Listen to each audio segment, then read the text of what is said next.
satu-satunya penolong kami, satu-satunya penebus kami, satu-satunya yang menjadi kekuatan kami Bapa. Engkau kami tinggikan, Engkau kami agungkan.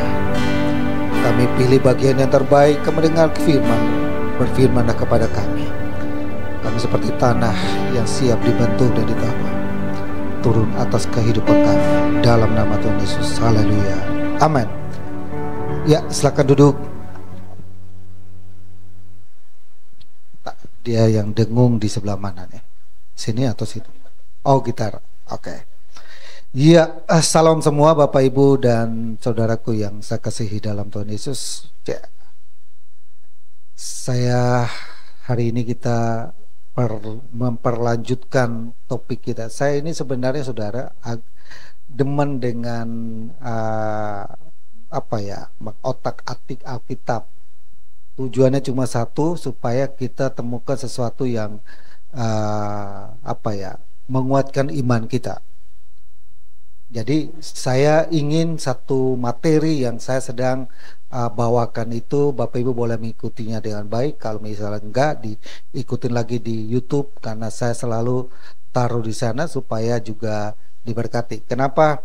Karena juga supaya ada jemaat kita satu di. Kenapa saya selalu live? Karena ada satu jemaat kita di Amerika yang dia bilang, Pak, aku di sini nggak tahu mau ke gereja kemana, jadi saya ikut gereja Bapak. Maka kan saya selalu live di ibadah online-nya, saya selalu pantangin. Sekalipun kadang lihat kok nggak ada nonton, tapi gua pantangin karena dia selalu ikut ibadah. Saya kemarin nanya dia, jadi selama ini lu ke gereja nggak? Kagak. Waduh, bingung. Kenapa? Orang Amerika beda Pak dengan orang Indonesia Pak, kata dia. Laki lu ikut gereja nggak? Kagak. Jadi lu selama di Amerika, ya gue ikut Bapak. Jadi saya live ibadah supaya dia juga diberkati. Jadi saya rasa supaya materi-materi yang ada kita boleh ikuti, sehingga kita juga boleh diberkati melalui materi. Saya dalam mempersiapkan materi-materi itu, dalam renungan, dalam minta supaya Tuhan apa yang mau saya sampaikan. Karena nanti kan saya mau rentetan topik saya itu sampai puncaknya adalah di Natal kita, supaya kita benar-benar merasakan dan menyerap setiap wahyu dan firman Tuhan yang kita terima. Nah, hari ini kita bahas adalah gini saudara, bahas tentang satu topik yang saya lanjutkan. Ini part yang kedua. Kemarin minggu lalu kita sudah bahas tentang part yang pertama, dan minggu ini kita bahas tentang part yang kedua, tentang damai sejahtera Allah. Saya nggak tahu Bapak Ibu hari ini datang ke sini, adakah damai sejahtera itu sudah ada di hati Bapak Ibu? Amin. Adakah tadi memuji Tuhan sudah merasakan damai sejahtera? Waktu Kain dan Habel, ketika mereka datang di hadapan hadirat Tuhan, satu doanya didengar, satu persembahan yang diterima, satu persembahan yang tidak diterima. Waktu persembahan yang tidak diterima, ngambek. Ya kan? Waktu kita berdoa sama Tuhan, Tuhan tolong saya, tolong ini. Lalu Tuhan tidak jawab, ngambek kita. Tapi Tuhan bilang begini, Kain, ingat loh, iblis ngintip. Adakah hatimu tidak bersuka cita? Adakah mukamu tidak berseri? Iblis lihat loh. Amin. Jangan salah tuh. Kita datang ke sini juga, iblis lihat hati kita. Waktu kita memuji Tuhan juga. Ini pikirannya nggak di sini ini. Lagi di masalahnya nih, ruwet Pak di rumah. Lagi dengar Pak Kem khotbah juga, lagi ruwet Pak. Dia lihat juga saudara, ya kan? Maka tiap kali berdoa orang-orang GPD zaman dulu, Tuhan, kalau kami berdoa kami dengar firman-Mu. Saya dengar orang tua dulu, kami ikat itu setan, kami ikat roh itu, kami hancurkan kuasanya, biar berkeping-keping keluar dari ruangan ini. Satu saat saudara, saya punya teman. Ini cerita iseng ya. Jadi kita di kampus, ada satu teman namanya Andi, ada satu teman dari Papua namanya Bernard. Lucu banget juga. Ini Andi, ini kan ini anak sedikit 7 kurang 5 lah ceritanya ya. Tahu ya Bapak Ibu ya. Jam 7 lewat 5 lah. Sedikit bukan banyak, sedikit. Jadi ketika kita nanti lu KKR. Kita di kampus kan gitu kan. Jadi kita training lah ke mereka. Lu nanti KKR, anggap aja kita ini 10.000 orang. Dia semangat dia berdoa, dia berpuasa sungguh-sungguh. Nah, waktu dia doa puasa sungguh-sungguh, kita, lu mau terima Roh Kudus? Mau. Angkat tanganmu, angkat tangan. Ya kan? Jadi dikerjain sama kakak-kakak kelas kurang ajar juga kan. Angkat tanganmu. Lalu ikut kata saya, diikut saudara. Bla bla bla bla, sandal lama sandal jepit, kayak gitu dia ikut. Bla bla bla, sandal lama sandal jepit, dia ngikutin. Angkat tanganmu. Tiba-tiba teman dari Papua datang. Tuhan, urapi dia dengan minyak goreng. Ikat dia dan tali rafia, bungkus dia dan tas plastik, buang dia ke laut. Jadi kita pikirnya kan kita sungguh-sungguh, ini anak sungguh-sungguh. Habis itu jadi bahan tertawaan. Saya bilang masih Bernard, lu jangan gitu. Ini anak berharap serius. Saya bilang, lu kerjain dia. Enggak, kita cuma orang Manado bilang kita cuma baku sedu sama dia. Ya, sukacita, damai sejahtera. Kadang-kadang saudara itu iblis mau mengambil supaya kita kehilangan damai sejahtera. Penting damai sejahtera itu hari-hari ini, apalagi di kota Jakarta. Saya bilang Bapak Ibu, saya bukan ngomong bukan untuk membanggakan diri atau sombong, enggak saudara. Tapi saya jumpai ratusan orang akhir-akhir ini kehilangan damai sejahtera. Maka kenapa saya waktu doa Tuhan, saya mau sebelum Natal ini, mau masuk ke Natal ini, saya mau sesuatu yang saya mau sampaikan. Dan saya dapat wahyunya ini. Maka kan saya minggu lalu saya udah uraikan bagaimana kita mendapatkan damai sejahtera. Kadang kalau orang mau pergi ke pantai, ke gunung, ke laut, ke mana lagi, ke night club, pikir dengan itu dia dapat damai sejahtera. Ternyata tidak. Ada juga kan mau dapat damai sejahtera, dipikirkan dia minum-minum kan. Ajak-ajak kan kalau kamu minum-minum. 1 sloki, 2 sloki, 3 sloki. Kalau kita di om saya tuh, saya masih kecil, saya ingat om saya. Dia majelis gereja. Dia ketika naik mimbar begitu, dia mesti ada itu tikus sama mesti di sini, segitu kan. Satu-satu saya masih kecil kan, saya bingung. Jadi dia ini dulu baru berdiri di mimbar ngomong. Saya tanya, Om mesti kalau tidak minum tidak bisa ngomong katanya. Oh, jadi kalau dia di mimbar kalau dia ngocehnya banyak, nah itu pintar itu. So minum dia. Jadi Bapak Ibu jangan pikir pakai nanti so minum. Tadi minum kopi kita. Oke, intermezzo sedikit. Berikutnya, oke, next. Nah, saudaraku yang saya kasih, mari kita baca tentang kita mengerti tentang namanya damai sejahtera itu dalam bahasa Ibrani-nya namanya Shalom. Amin. Jadi ketika ada orang bilang Shalom, itu sedang dia mengatakan bahwa damai sejahtera bagi kamu. Amin. Nah, dan konsep terkait seperti itu Shalom, Shalom Aleihim, damai sejahtera kepada kamu, atau kedamaian yang datang dari atas kamu. Ketika kita bilang begini, Shalom, maka kita sedang berdoa kepada orang yang sedang kita ucapkan itu, bahwa damai sejahtera Allah itu turun atas kehidupan kamu. Bahwa Tuhan memberkati kamu, Tuhan menyertai kamu, Tuhan melindungi kamu. Maka penjelasan lebih jauhnya tentang ini. Damai yang berasal dari pemeliharaan Allah, perlindungan dan penyertaan Allah bagi umatnya, dan seterusnya. Berikutnya, saya tidak uraikan lebih jauh karena saya mau pentingkan tentang poin pokoknya ada di. Nah, kita sudah bahas tentang dari manakah kita memperoleh damai sejahtera. Berikutnya, oke. Kemarin minggu lalu kita sudah sampai kepada titik ini. Yang ketiga, ada 3 sumber damai sejahtera. Sumber pertama dari Allah, yang kedua dari Yesus, yang ketiga dari Roh Kudus. Dan minggu lalu saya sudah uraikan panjang kali lebar dan sudah kita lewatin. Dan hari ini kita belajar tentang berikut. Ini, oke, 31 menit lagi. Bagaimana memperoleh damai sejahtera itu? Damai sejahtera, gak ada spasinya. Kadang-kala maklum Bapak Ibu, ini mata sudah mesti gini, dapat di keyboard anak saya mesti kadang pikir saya udah ketik, tapi ternyata belum. Karena saya udah saya udah selesai, belum juga, jadi dia punya keyboardnya aneh-aneh kan, keyboard gaming sama keyboard kita biasa, keyboard biasa. Gue udah ketik ya udah. Oke, ada 4 cara kita memperoleh damai sejahtera berdasarkan Filipi pasal 4 ayat yang 4 sampai 9. Jadi kita eksegesa satu pasal itu tentang damai sejahtera. Kenapa pasal itu berbicara tentang damai sejahtera? Kita baca bersama-sama. Bapak Ibu belum baca Alkitab tadi pagi, kita baca bersama-sama. Bersukacitalah senantiasa dalam Tuhan. Sekali lagi kukatakan, bersukacitalah. Hendaklah kebaikan hatimu diketahui semua orang.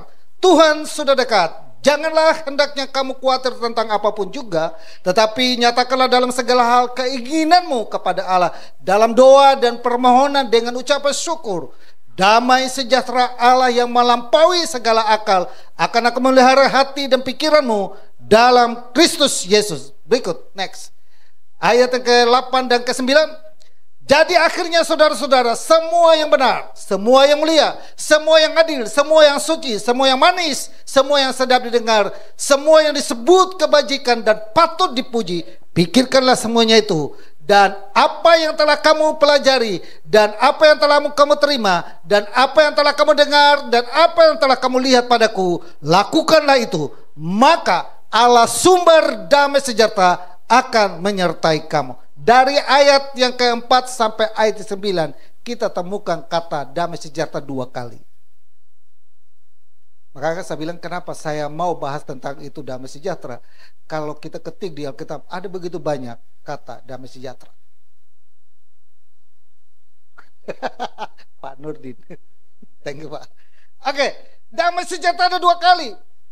Jadi pentingnya damai sejahtera. Kalau kita temukan di Alkitab, Bapak Ibu kalau perhatikan di Filipi pasal yang 4 itu ada 2 tema utama. Bersukacitalah senantiasa, bersukacita itu 2 kali.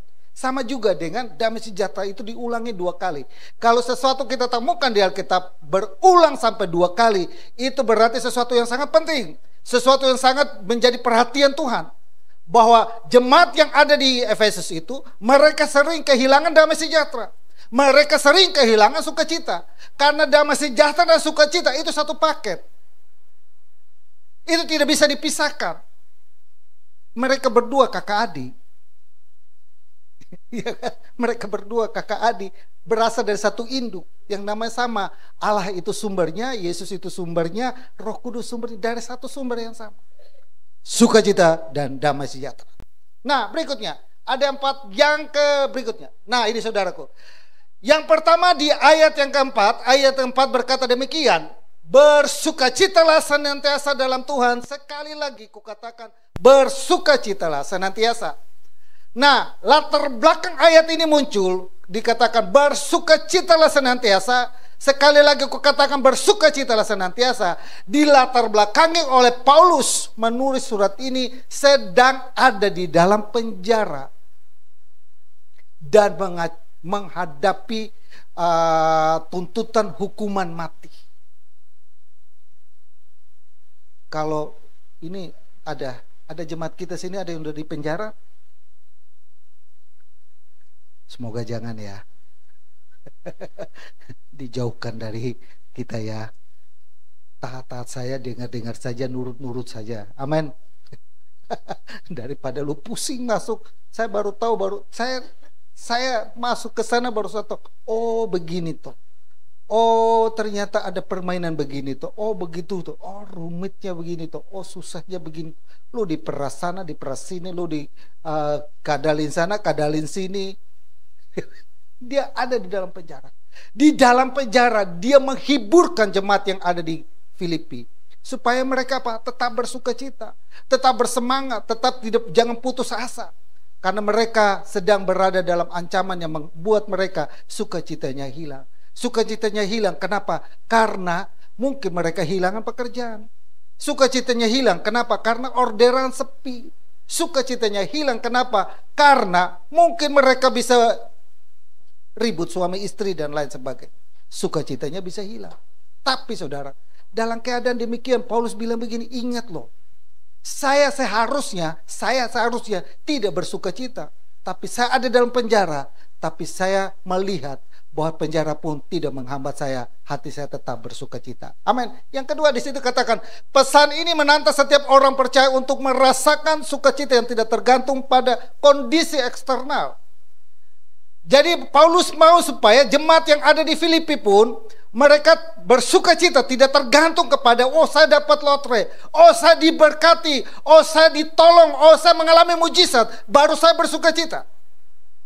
Tidak dikondisikan seperti itu. Saya dapat naik jabatan, saya punya uang yang banyak, baru saya bersuka cita. Tidak ditentukan oleh seperti itu. Sekalipun itu ada salah satu faktornya. Tidak. Tapi sekalipun saya tidak dapat mujizat, saya tidak ditolong, tapi hati ini tetap bersuka cita. Amin. Iman yang benar. Pernah Bapak Ibu saya mengajarkan itu. Iman yang benar dengan iman yang besar. Iman yang benar, iman yang besar, Alkitab bilang sebesar biji sawi bisa pindahkan gunung. Tapi iman yang benar adalah dia sekalipun beriman dan percaya gunungnya tidak pindah, dia tetap percaya. Itu namanya iman yang benar. Ya kita udah doa-doa, Tuhan sembuh-sembuh, kok gak sembuh-sembuh, Tuhan tolong-tolong, kok Tuhan gak tolong-tolong, Tuhan apa lagi? Adakan jalan keluar, kok tidak ada jalan keluar? Ya udah deh gue ganti Tuhan. Boleh kan? Ya kan gue udah ke Tuhan, ini Tuhannya orang Kristen kok gak tolong-tolong. Gue coba Tuhannya apa? Ya kan kadang gitu kan. Dia coba lari ke Tuhannya. Nah ada satu jemaat kita namanya Hendrik yang udah meninggal. Waktu dulu kita di Hotel 88. Dia bilang begini, dia kesaksian, dia bilang gini, ada satu orang bilang datang ke dia, tanya kepada dia dan bilang kepada dia, bilang, lu pindah aja, lu jangan kayak ikut Yesus lu susah begini dan lain sebagainya. Lalu dia tantang balik ke yang nawarin dia, oke, gue berani, dia bilang, gue berani tinggalin Yesus saya, kata dia, gue berani ganti Tuhan saya, tapi apakah waktu saya di Tuhan yang baru itu, waktu saya doa minta 1 miliar, Tuhan yang baru bisa kasih? Yang ngajak dia itu mikir kan, kira-kira seperti itu dia bilang, coba kalau saya pindah dengan Tuhan yang baru yang lu tawar ini, lalu waktu saya berdoa Tuhan yang baru ini, kata dia, kasih saya 1 miliar, kalau benar dia kasih saya 1 miliar, saya ikut itu, katanya. Kadang-kadang kita berpikir gitu kan, oh saya ganti Tuhan saja supaya saya bisa terima mujizat. Enggak, iman yang benar itu sekalipun gunungnya tidak pindah, dia tetap percaya. Amin. Kalau iman yang besar, sebesar biji sesawi bisa pindah gunung. Tapi kita harus landaskan iman yang benar. Iman yang benar, sekalipun gue berdoa, gunungnya tidak pindah. Gue berdoa supaya gunungnya pindah. Tapi gunung gak pindah-pindah. Tapi saya tetap percaya Yesus. Amin. Berikut. Sukacita sebagai ekspresi iman dan penyerahan diri. Sukacita dalam konteks ini merupakan kekuatan yang memungkinkan umat percaya bertahan dan bahkan berkembang di tengah kesulitan. Nah, ini sesuatu yang dikerjakan oleh Tuhan. Sukacita dikerjakan oleh Tuhan. Dia tetap membuat kita tetap bertahan walaupun goncangannya berat, walaupun badainya banyak, walaupun masalahnya banyak, tapi dia tetap bersukacita. Amin. Tetap senyum. Jemaat di GBI WC, masalahnya gak akan hilang. Hari ini selesai, besok belum tentu juga gak ada, pasti tiba-tiba muncul dalam berupa yang lain. Tapi tetap bersukacita. Amin. Tapi diingat, jangan senyum-senyum sendiri. Ya kan, duduk-duduk senyum-senyum sendiri. Ada loh saudara, ada. Saya bingung, dulu saya nggak tahu loh saudara. Saya pikir ya dia hatinya penuh dengan sukacita. Jadi gue bilang, ini orang mukanya berseri-seri, tapi nah satu saat dia bilang, Pak Kem, kenapa ya saya ketawa nggak bisa berhenti? Nah itu loh, gue juga bingung. Lu ketawa nggak bisa berhenti, bagaimana gue bisa berhentinya ya? Yang saya pernah ngomong kan, sampai dia bisa lihat saya, dilihat saya bahkan saya hindari. Saya suka dulu sama dia itu saya suka bikin humor dengan dia. Saya bilang bahaya ini, kalau gue bikin dia salah, dia punya saraf sedikit dia ketawa, 1 hari nggak berhenti. Saya pernah bawa dia pergi rehab di Puncak kan, jadi selesai turun, saya bilang udah sembuh, udah pakai, tapi mesti minum obat. Oh yaudah, tapi dokter bilang gak boleh banyak ketawa dulu katanya. Oh, Jadi saya waktu itu kan saya berdiri di sebelahnya dia kan, gue hindari. Kalau kita kan orang timur sama Manado kan suka baku sedu itu apa? Bercanda. Jadi kita kan ini saya sanguin kan, kalau dia nggak ketawa kan nanti dia stres. Tiba-tiba saya bikin satu ini yang buat dia ketawa, saudara. Seharian, saudara. Dia ketawa terus, saudara. Dia ketolet. Dia pulang. Dia duduk di sebelah. Gue yang dia gue yang ketemu yang lain. Ada teman saya Samuel, kita tiga ruangan itu semua. Habis itu gue bilang, yang stres yang mana? Yang 7/5 yang mana? Kan bingung kita. Amin. Oke, yang berikutnya saudaraku yang saya kasih, yang kedua, yang berikutnya di Filipi pasal dampak positif dari sukacita terhadap kesehatan mental. Banyak penelitian teologis menegaskan bahwa individu yang hidup dalam sukacita bersumber dari iman kepada Tuhan cenderung memiliki daya tahan emosional yang lebih baik dan mampu menghadapi tantangan kehidupan yang lebih efektif. Amsal 17:22. Hati yang gembira adalah obat yang manjur, tetapi semangat yang patah adalah mengeringkan tulang. Amin. Tetap bersukacita sekalipun ada beberapa teman di Tanah Abang, dia bilang, yang mungkin yang dagang di Tanah Abang, kayak mungkin lain ini tahu. Tadinya 2-3 toko, sekarang tokonya tinggal 1. Karena sepi. Karena ekonomi lagi lesu. Tapi kalau hati yang bersukacita tetap memberi semangat. Yang kedua, 20 menit lagi. Yang kedua, berikutnya, yang kedua adalah saudaraku. Oke, ini. Nah, ini sebelum yang lanjutnya ini, saudara, saya waktu memberikan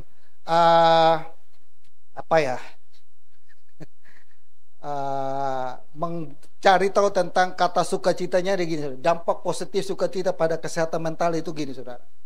Jadi saya dampaknya kalau kita punya hati yang penuh dengan sukacita, ada damai sejahtera dalam kehidupan kita. Dampak terhadap mental kita. Mental itu apa ya?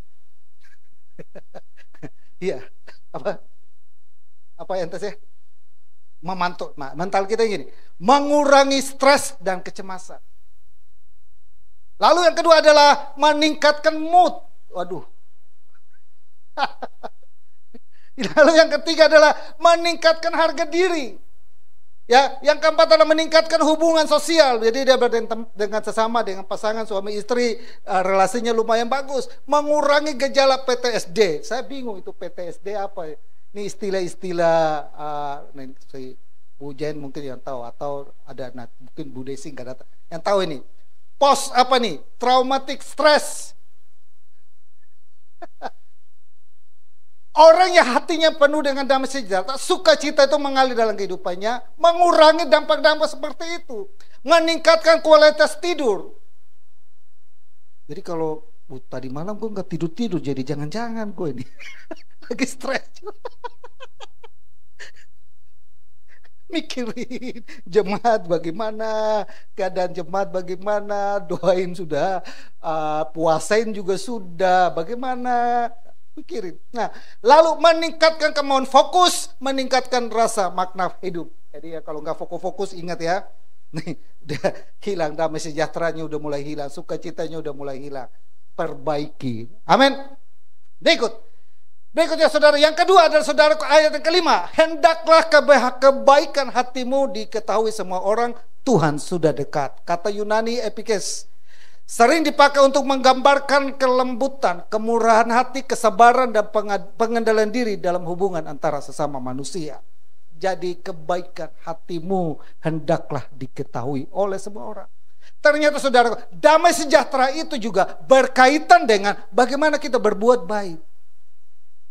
Maka kan si Wamen, Menteri Stella, Wamen pendidikan kalau salah, dia bilang kita ini sebenarnya bisa beli bahagia, kita bisa beli damai sejahtera, kita bisa beli sukacita itu. Dari mana? Kamu memberi hadiah atau pemberian kepada orang lain, nanti kamu bisa dapatkan sukacita itu. Berbuat baik. Amin. Nah ya berikut saudara, apa kaitannya kebaikan dengan damai sejahtera? Nah ini kan persoalan di situ. Kaitannya kebaikan kita dengan damai sejahtera yang pertama, ketika kita memiliki kebaikan hati, maka kita memberi ruang kepada Allah untuk menghadirkan damai sejahtera itu dalam kehidupan kita. Waktu kita menolong orang, waktu kita membantu orang, waktu kita memperhatikan orang, waktu kita mendoakan orang, waktu kita nasihati orang, itu kita memberikan ruang kepada Allah untuk bekerja, menghadirkan damai sejahtera itu dalam kehidupan kita. Amin.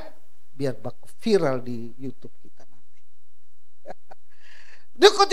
Ketika kita memiliki kebaikan hati, maka kita menciptakan suasana hubungan yang harmonis dan non-konfrontatif. Orang yang punya hatinya penuh dengan damai sejahtera, ada kebaikan Tuhan, dia akan menghindari konfrontatif. Amin. Amin. Diajak berantem, ikut enggak? Diajak ribut, tampar pipi kiri, kasih tonjok dia. Kan kita orang Jepang begitu kan, tampar pipi kiri, kasih pipi kanan. Lalu so kita kasih pipi kanan, sudah nggak ada lagi, dia mau tampar lagi, sudah nggak ada lagi, kita tonjok dia. Lalu dia bilang, jangan begitu dong. Kita tunggu Tuhan balas, Tuhan gak nyada balas-balas. Biar kita yang membantu Tuhan untuk membalasnya. Karena bilang, pembalasan itu apa? Haknya Tuhan. Jangan kamu balas-balas. Kita tunggu Tuhan balas lama-lama Tuhan. Kita sudah berdoa supaya Tuhan balas-balas dia, Tuhan tidak balas-balas. Biar saja kita pakai cara kita. Siapa tahu, dia kutip ayat Alkitab. Seperti Abraham dan Sarah. Sarah bilang kepada Abraham, siapa tahu lewat itu kita dapat keturunan. Kan kita pakai cara kita sendiri. Biar aku bantu dengan tonjok dia juga. Orang yang punya kebaikan itu, orang yang dikatakan mau ada damai sejahtera itu dalam kehidupan dia, hadirkan itu dalam kehidupan, memberikan damai sejahtera itu dalam kehidupannya dia, maka dia menghindari konfrontatif. Cari jalan damai. Cari jalan jalan yang benar-benar Tuhan mau di situ. Jangan langsung, apa lu? Hah? Oh lu begitu? Lu bisa, lu jual gua? Lu jual berapa? Ya kayak gitu. Kalau kita di penurut daging kan kayak gitu. Lu jual gua beli, tapi Tuhan melangkah lebih jauh. Jangankan balaskan kejahatan dengan kejahatan, tapi balaskan kejahatan dengan kebaikan. Orang Israel sampai hari ini menganut hukum gigi ganti gigi, mata ganti mata. Maka kalau Bapak Ibu perhatikan, satu orang Israel mati, lu mau sampai di mana lubang pun dia cari, karena dia punya undang-undang begitu. Gigi ganti gigi, mata ganti mata. Yesus datang, Yesus bilang tidak seperti itu. Yesus datang, balaskan kejahatan dengan kebaikan.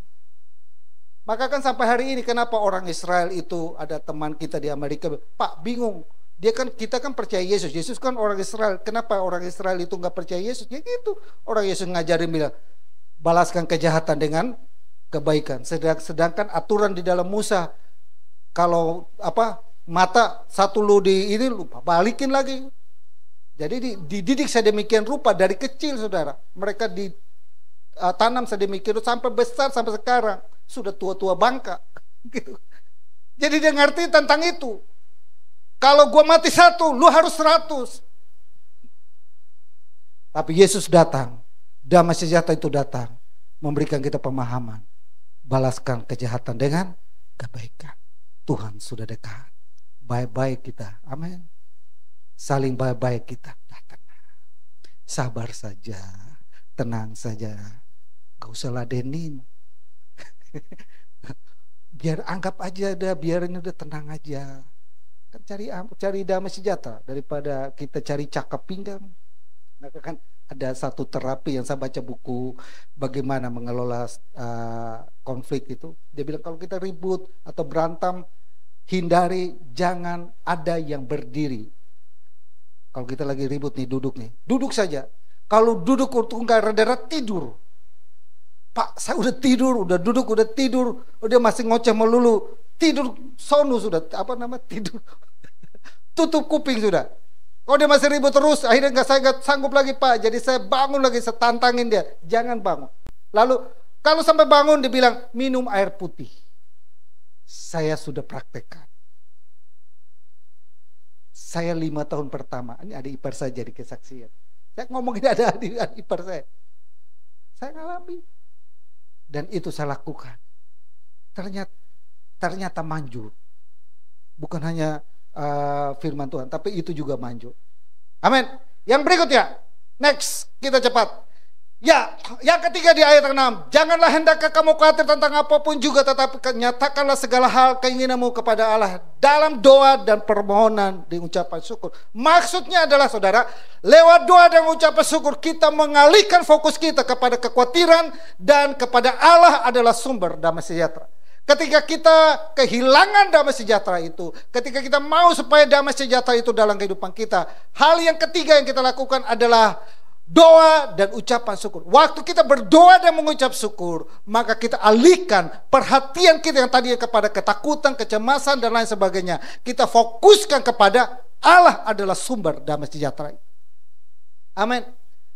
Tenang, Tuhan pasti bereskan. Tenang, Tuhan pasti berikan kemampuan. Alkitab, pencobaan-pencobaan yang kamu alami tidak melebihi kekuatanmu.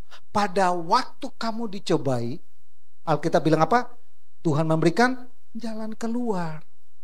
Masalahnya gini saudara. Masalahnya kadang sering kali kita bilang gini, Tuhan kapan ini jalan keluar muncul? Perasaan ini saya udah berdoa bertahun-tahun. Saya udah mohon bertahun-tahun. Jangankan kita berdoa seperti itu. Salah satu tokoh di Alkitab, Rasul yang paling hebat. Dia bilang berkali-kali. Bahkan dia pernah diangkat ke surga, ke langit yang ketiga. Dia berbahasa roh, dia penginjilannya luar biasa. Tapi dia sampai hari ini, dia waktu akhir hidupnya dia berdoa supaya Tuhan, kalau boleh duri ini dicabut. Tapi jawab Tuhan jawabnya enteng saudara. Cukup kasih karuniaku ada padamu. Bapak Ibu kalau pelajari biografinya Rasul Paulus, waktu Tuhan jawab bilang begitu, cukup kasih karuniaku ada padaku. Waktu kita lihat itu jawaban yang kita pikir, itu jawaban yang buat saya Tuhan ini ngeledekin Paulus. Gue udah layani Tuhan sudah luar biasa. Mujizat orang ngalami. Saya tumpangkan tangan atas orang, saya mendoakan orang, dan banyak orang boleh mengalami mujizat. Sedangkan saya sendiri ada sakit. Tapi saya berdoa supaya sakit ini sembuh, tapi nggak sembuh-sembuh. Malah jawabannya, cukup kasih karuniaku ada padamu. Lah kan, kalau gue jadi Rasul Paulus kan kita dihina juga orang kan. Lu orang lain lu hebat, lu khotbah penginjilan luar biasa, lu mujizat sana sini. Tapi lu sakit lu sendiri, lu nggak sembuh-sembuh. Cukup. Kenapa saudara? Kalau Bapak Ibu perhatikan, kalau seandainya Tuhan jawab doanya Paulus bisa menjadi orang yang sombong. Luar biasa. Karena siapa rasul yang pernah diangkat hidup-hidup ke surga? Bahkan Yesus jumpai dengan dia. Sakitnya dia apa? Bapak Ibu perhatikan di Alkitab, salah satu sakitnya dia itu dia rabun. Karena waktu dia berjumpa dengan Tuhan, jadi dia tersungkur, ada cahaya yang masuk sehingga retinanya retina di matanya itu putus. Maka kan di surat Galatia dia bilang, saya tulis surat ini dengan tulisan tanganku yang besar-besar. Menunjukkan bahwa dia mengalami sakit matanya. Dan dia mohon supaya ini sembuh. Kalau ini sembuh luar biasa. Tapi nggak sembuh. Amin. Yang kedua, lewat doa dan ucapan syukur ada penguatan iman, memperjelas ketergantungan pada Allah, memperkuat kepercayaan bahwa Tuhan peduli terhadap kebutuhan. Kadang-kadang kita juga pikir bahwa saya kurang ini, bagaimana makan dan minumnya, bagaimana apa yang kita pakai, masa depan anak seperti apa, itu yang seringkali kita pikirkan. Ketika kita sudah berdoa dan mengucap syukur, maka kita sedang menggantungkan harapan kita kepada Tuhan. Dan kita percaya bahwa Dia yang berjanji memelihara kita, Dia genapi itu dalam kehidupan kita. Burung-burung di udara Dia perhatikan, apalagi kehidupan kita. Amin. Yang kedua, yang ketiga adalah lewat doa dan ucapan syukur mengurangi rasa kekurangan dan menumbuhkan rasa cukup. Ya, sering kali kan kita kan gitu kan. Waktu kita punya gaji 1 juta ya, misalnya kita punya gaji 1 juta. Waktu kita punya gaji 1 juta, kayaknya kurang cukup nih. Apalagi kan kita di gereja kan kita disuruh beri perpuluhan. Saya di sini saya belum pernah ngomong, saudara, saya himbau kepada Bapak Ibu kecuali yang di pranika saya selalu anjurkan. Tapi itu pun selalu saya kembali ke beri perpuluhan. Wah, kalau saya beri perpuluhan lagi mana cukup? Ya kan? Waktu 1 juta beri 100 ribu, kadang itu juga kita merasa nggak cukup. Waktu kita doa diberkati 10 juta. Gaji naik 10 juta. Waktu kasih 10 juta masih cukup nggak?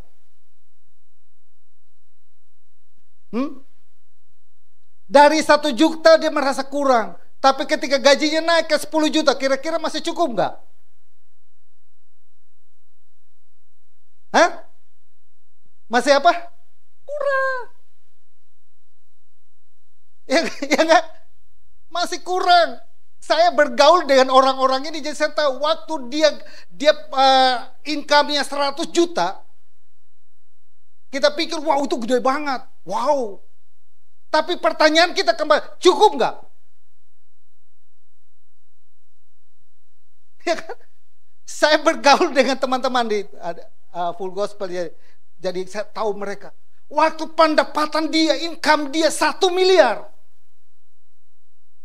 Tapi kita bertanya, apakah cukup? Tetap dia bilang, kurang. Kurang, saudara. Jadi Tuhan itu, saudara, mengajari kita menumbuhkan rasa cukup. Rasa cukup itu sesuatu hal yang kadang-kala sepele, tapi itu sangat luar biasa dampaknya. Kita bersyukur sekalipun makan dengan tahu dan tempe, itu hal yang luar biasa. Amin. Bersyukur sekalipun makan dengan ayam goreng tapi rasa babi rica. Amin. Sekalipun ada satu orang di dulu sebelum TikTok muncul di Instagram, hebat dia, saudara. Kayaknya orang timur kayaknya. Saya lihat sih orang timur. Saudara tahu nggak? Dia makan nasi, saudara. Dia cuma lihat ikan di TikTok, di IG. Dia lihat ikannya di IG. Dia ambil di fotonya. Dia ambil ke nasinya sama garam. Dia makan. Ada di sini kan gitu. Jadi lihat, dia cium di fotonya, baru dia ambil di situ, lalu dia campur dengan garamnya, dia makan. Ada kan di situ? Jadi foto kan, kita ke restoran kan ada foto-foto itu kan. Kita gak usah lagi kan, kita gak usah pesan itu babi hong lagi kan. Kita lihat, saya mau pesan babi hong. Ambil babi hongnya, dia gambarnya kan, campur dengan nasi yang udah disiapkan. Kalau ada itu kan, itu kayaknya khotbah pakai bagaimana rasa cukupnya. Amin. Cukup, saudara. Maka kan doa Bapak kami itu kalau pernah Bapak Ibu baca, kita belajar di bulan yang lalu. Apa? Berikanlah kami pada hari makanan kami yang cukup. Nggak bisa lebih. Kenapa nggak bisa lebih, Tuhan? Berikan kami pada hari ini makanan yang berkelimpahan. Ya kan? Sampai babungkus. Enggak, saudara. Cukup. Kita diajarin rasa cukup. Sesuatu hal yang hanya sepele. Tapi itu adalah damai sejahtera. Bersyukur buat keadaan kita. Bersyukur. Cukup 1. Jangan 2. 1 aja sudah pusing, apalagi 2. 1 istri saya sudah pusing, apalagi 2 istri. Iswan bukan istri ya. Kalau istri kan 3 kan. Istri. Ya kan? Harusnya Iswan. Jadi saya itu punya Iswan. Saya tidak punya istri. Saya hanya punya Iswan. Karena kalau istri kan istri. Kan kan bahasa Inggrisnya apa? Adalah 3. Jadi kita humor sedikit. Oke, yang keempat, yang terakhir, saudaraku. Ini yang paling panjang di sini. Yang terakhir ayat yang ke-8. Jadi akhirnya saudara-saudara, semua yang benar, semua yang mulia, semua yang adil, semua yang suci, semua yang manis, semua yang sedap didengar, semua yang disebut kebajikan dan patut dipuji, pikirkanlah semuanya itu. Bagaimana kita menghadirkan damai sejahtera itu dalam kehidupan kita? Yang pertama apa saudara? Harus bersuka cita. Yang kedua kita apa saudara? Berbuat baik. Yang ketiga apa saudara? Berdoa dan bersyukur. Yang keempat, kita harus punya pikiran yang positif. Pikiran kita ini harus diisi sesuatu yang positif. Maka kan si Paulus bilang kepada jemaat yang di Filipi, bilang, semua yang baik, semua yang sedap didengar, semua yang yang patut dipikirkan, pikirkanlah semuanya itu, kebajikan dan lain sebagainya. Pikirkan semuanya itu. Isi hidupmu dengan pikiran-pikiran positif. Maka di sini saya jelaskan, maksudnya adalah pembaharuan pola pikir. Fokus kepada hal-hal yang positif. Yang kedua, pikirkan hal-hal yang etis dan bermoral, meningkatkan ketahanan dan menghadapi tekanan hidup, sehingga respon kita lebih damai sejahtera daripada kontraseptif. Yang ketiga adalah bahwa apa yang kita pikirkan mempengaruhi apa yang kita lakukan. Apa yang kita pikirkan ini bisa mempengaruhi perilaku kita. Jadi medan peperangan antara Tuhan dan iblis itu ada di sini. Kita hari ini saudara, misalnya kita ada di gereja, tapi setan bilang, gue kalau udah pegang dia punya pikiran, lu ada ibadah di sini, tapi itu pikiran sudah kemana-mana tuh. Kompor udah matiin belum ya? Habis ini gue makan apa ya? Kayaknya tuh restoran enak juga tuh. Kayaknya di bawah ini. Jadi Pak Kem lagi ngomong, tapi udah mikir ke yang lain. Ajak-ajak. Makan babi hong, ajak-ajak. Pikirkan apa yang kita pikirkan mempengaruhi pengertian kita, apa mempengaruhi perilaku kita. Berikut coba. Saya implikasinya gini, implikasinya gini, artinya kita begini. Pilih konten seperti materi, berita, hiburan atau percakapan yang membangun iman. Jadi kalau misalnya nonton TV, nonton TikTok, nonton apalagi time's up. Waktu sudah habis. Erik sudah bilang masih panjang kok. Gitu saudara, isi pikirannya gitu. Berita, dengarkan lagu pujian rohani, dengarkan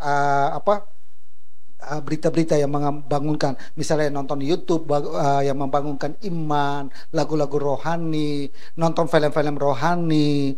Jangan film apa itu ya? Film jangan, isikan itu sudah. Maka kita akan membuat mental kita damai. Berikutnya saudara, oke, saya tidak doa dan juga lain sebagainya. Berikut saya masuk ke sebenarnya yang terakhir, karena waktu sudah habis, di bagian yang terakhir, kalau nggak salah D ya. Oke, itu kerangkanya lewat sini di bagian yang terakhir. Nah, di bagian yang terakhir, nah ini dampak berpikir positif terhadap kesehatan kita. Pikiran yang positif itu punya pengaruh tentang kesehatan. Yang pertama adalah kesehatan mental. Apa ya definisi mental itu apa ya? Saya coba. Nih dokter pendidikan nih yang jadi gue mesti hati-hati. Ya antes ya. Nanti kita ini dosennya saya. Dengan kita berpikir positif dikatakan mengurangi kecemasan dan depresi.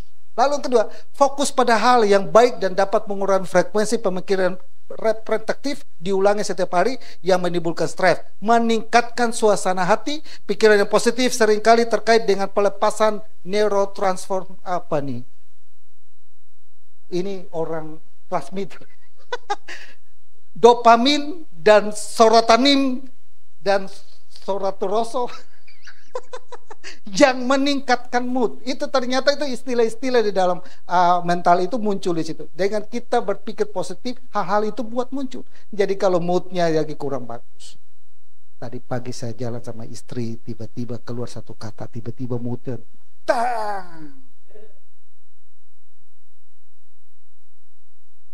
kita lagi khotbah ini, kita pikir, wah, so muncul ini barang. Iya kan? Jadi dia merasa terintimidasi, lalu dia merasa tung. Waduh, kita kasih jurus Manadonya, baku sedu dengan dia. Lama-lama dia kita muncul. Oke, berikutnya terhadap kesehatan fisik.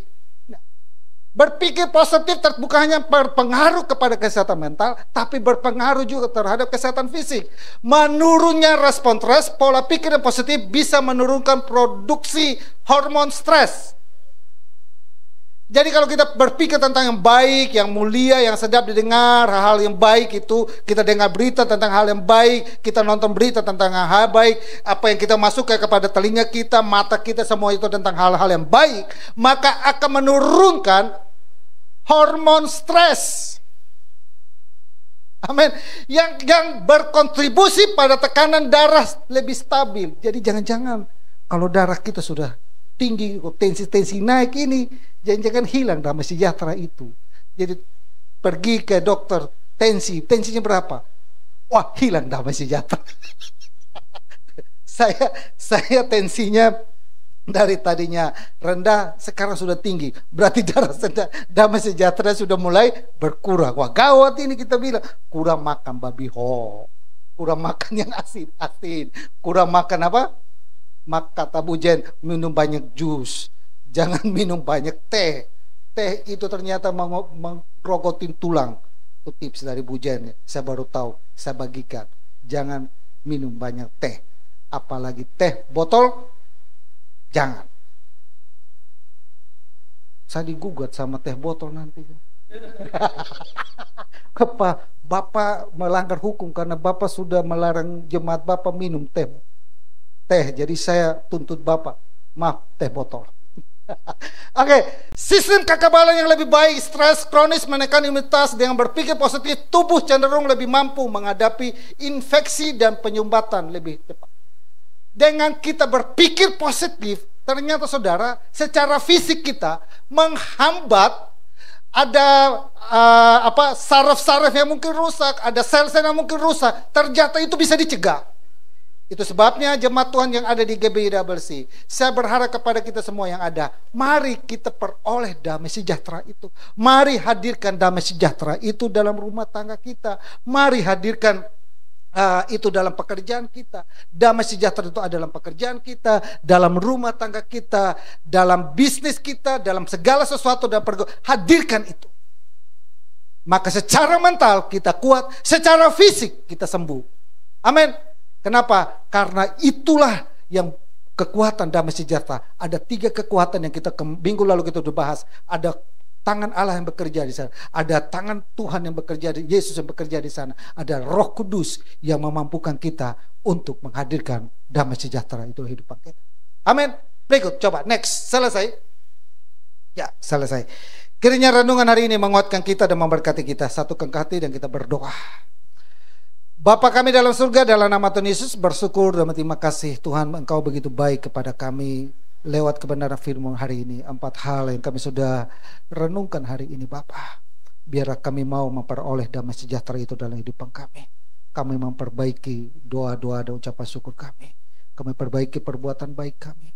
Kami berbuat baik kepada keluarga, orang tua, suami, istri. Kami mau berbuat baik. Kami hidup penuh dengan ucapan syukur. Kami isi pikiran-pikiran kami dengan hal-hal yang positif.